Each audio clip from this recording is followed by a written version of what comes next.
I'm going to do a video on Ebola here. 5 of these articles are from yesterday, 1 was from today. So this is the director for the CDC, Tom Frieden. Yeah, there, alright. It's the world's first Ebola epidemic, and it's spiraling out of control. It's bad now, and it's going to get worse in the very near future. There's a window of opportunity to tamp it down, but that window is closing. We really have to act now. The CDC, the WHO, have been saying that exact same thing.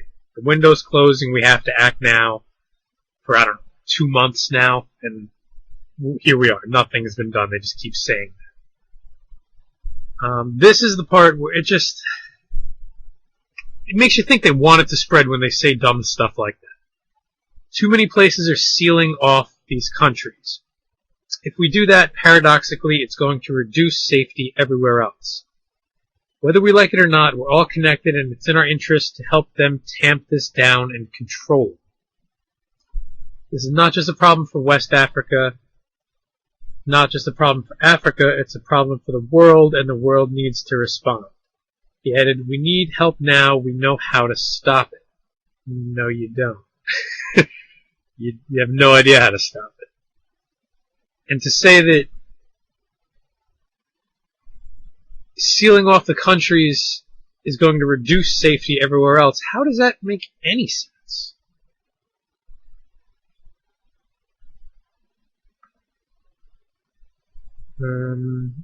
Unfolding tragedy in West Africa, world losing battle to contain Ebola. MSF is Doctors Without Borders, said in a statement accompanying the briefing that the crisis was particularly acute in Monrovia, where it is estimated that 800 additional beds are needed. Every day we have to turn away sick people because we are too full. In Sierra Leone, highly infectious bodies are rotting in the streets.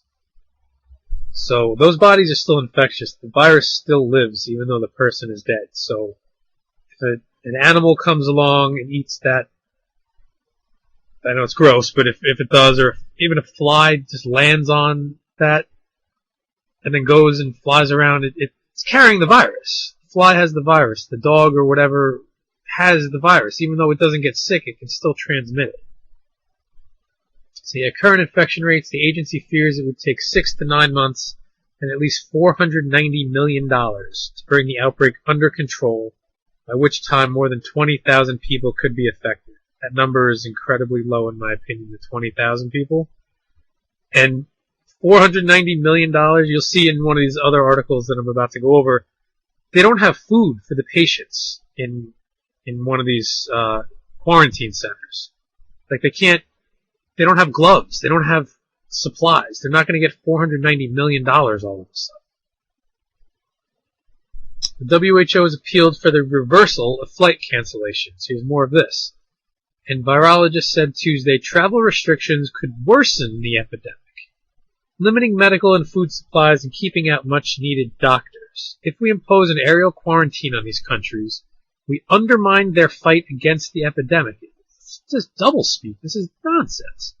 The rotation of foreign medical staff and distribution of supplies, already inadequate, will become even more difficult, said the head of this government garbage organization. Meanwhile, Michael Kitzner for the U.S. CDC likened closing borders to closing your eyes. It makes more sense for countries to spend money and energy on preparing their health systems to recognize an Ebola case and respond correctly so that the virus does not spread.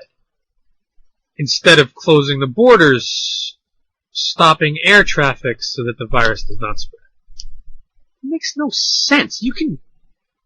You're not going to restrict doctors and supplies. You can fly those in on military transports or things like that. You can stop civilian air travel, and it has no effect whatsoever on doctors or supplies. That's why I think they want this to spread, just the way that they're saying dumb stuff like that. Let's go to this one next. American doctor infected by Ebola even when not working with Ebola victims. A third American missionary has been infected with Ebola while working in Liberia and is being treated in an isolation unit in the Monrovia hospital where he works. a doctor was treating obstetrics patients, not Ebola patients. While it isn't known how the doctor became infected, healthcare workers have been at particular risk. More than 240 have been infected in West Africa since the start of the outbreak, and 120 have died. Those who work in the general healthcare system rather than Ebola treatment centers are at greatest risk because they are seeing patients who have not yet been diagnosed with the disease and therefore haven't been isolated. But that's not what the paragraph before that is saying. 240 healthcare workers have been infected in West Africa since the start of the outbreak. But don't tell our friend here, Tom Frieden, because he says they know how it's under control, they know how to tamp it down.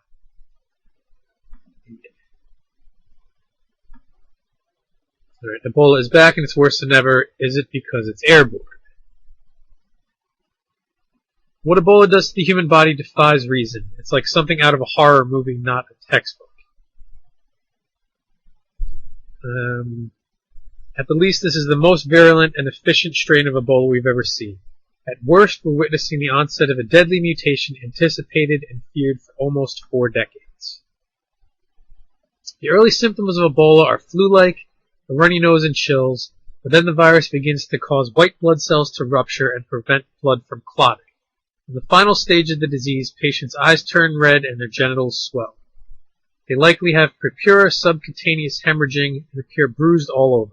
Sufferers can bleed from all orifices. Low blood pressure is what kills most victims. All it takes to contract Ebola is to be in contact with an affected person or bodily fluids, even sweat or saliva.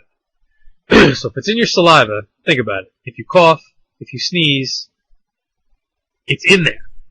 It's now not technically airborne, but it's in the air. It's traveling. The sneeze travels multiple feet. The cough travels multiple feet. It can take up to 3 weeks for someone who's been infected to begin to suffer symptoms, according to the WHO. CDC, working to control the panic, which is all they care about, emphasized at its Monday's press conference that sufferers may not be contagious until that point. May not be contagious until that point. But who hasn't ignored flu-like symptoms and gone out in public or to work? People with a sniffle aren't going to call in sick to work these days. He writes, the Ebola strain that surfaced in Sudan in the 70s may have only been contained because it killed people so fast they didn't have much time to infect other people before they died, which is the opposite of what we're seeing now. Once you know what Ebola looks like, illusions are everywhere. And then she talks about beginning with the movie Hot Zone in 1994, the movie Outbreak. It doesn't state here, but Contagion is another one people are talking about. The Walking Dead and related programs are really not borrowing at all. Ebola patients and survivors are sometimes treated as real-life zombies. The Ebola virus wreaking havoc in West Africa is a new strain. And there's multiple sources and videos saying that it's this created strain, a mutant hybrid of 2 other things released by government agencies, but I won't go into that here. The spread has been much quicker in this outbreak than others, affecting both urban and rural areas. The usual protective measures to prevent the spread of Ebola appear to have been less effective in this epidemic. Don't tell Tom Frieden. Perhaps the most feared potential Ebola mutation is efficient airborne transmission. While the CDC has conceded that all Ebola virus species have displayed the ability to be spread through airborne particles, aerosols, under research conditions, its materials assert this type of spread has not been documented among humans in a real-world setting such as hospital or household. That's not the same thing as saying it can't happen or that airborne transmission is not happening now. At a Thursday press conference, CDC Director Tom Frieden avoided claiming that this strain of Ebola is not airborne. Rebecca Hammond, a Voice of Nigeria, asked, "You just said the transmission of Ebola is through close contact, but it seems it's going beyond that. My people are scared at the rate at which it's being transmitted and moving very fast. I would like to know how Ebola is contracted." Frieden's reply was not that Ebola is not airborne, but that it has not been proven to be airborne. He said, though there may be circumstances that it might have been spread through the air in situations like intubation of a patient, putting a breathing tube in them, that's never been proven.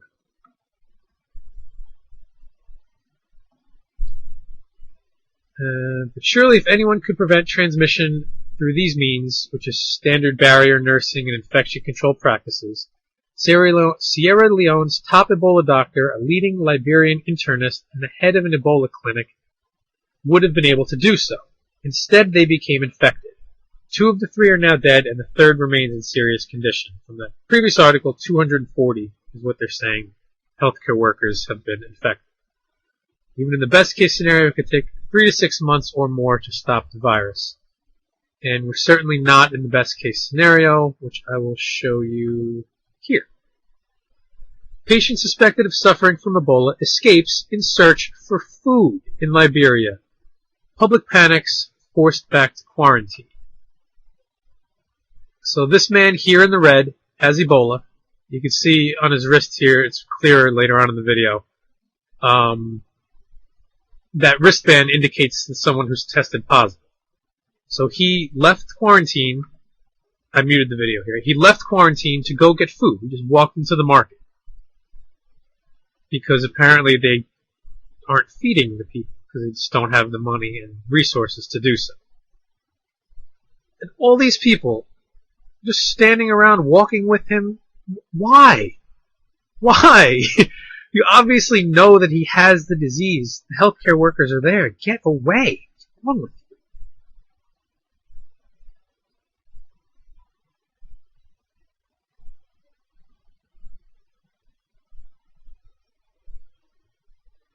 I mean, this guy's in pretty good shape. To have tested positive and be this strong walking around is remarkable.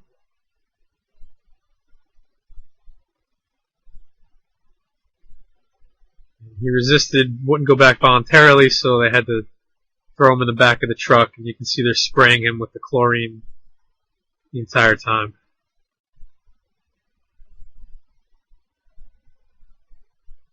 And I don't think I did.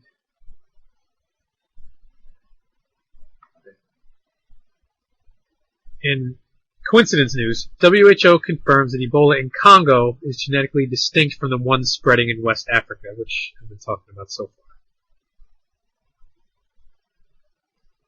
far. WHO Collaborating Research Center in Franceville, Gabon.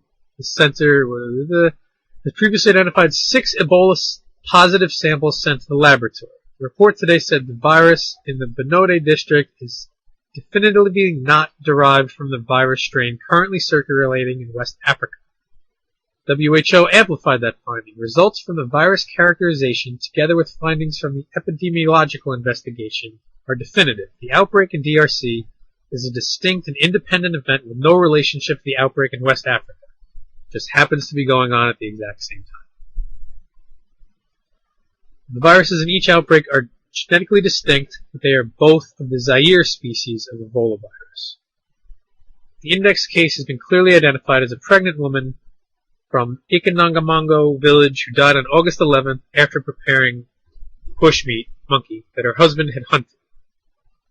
The means of viral spread, as reported by the WHO, is typical of most Ebola outbreaks. Local customs and rituals associated with death meant that several healthcare workers were exposed and presented with similar symptoms in the following weeks. So now they're in deep trouble.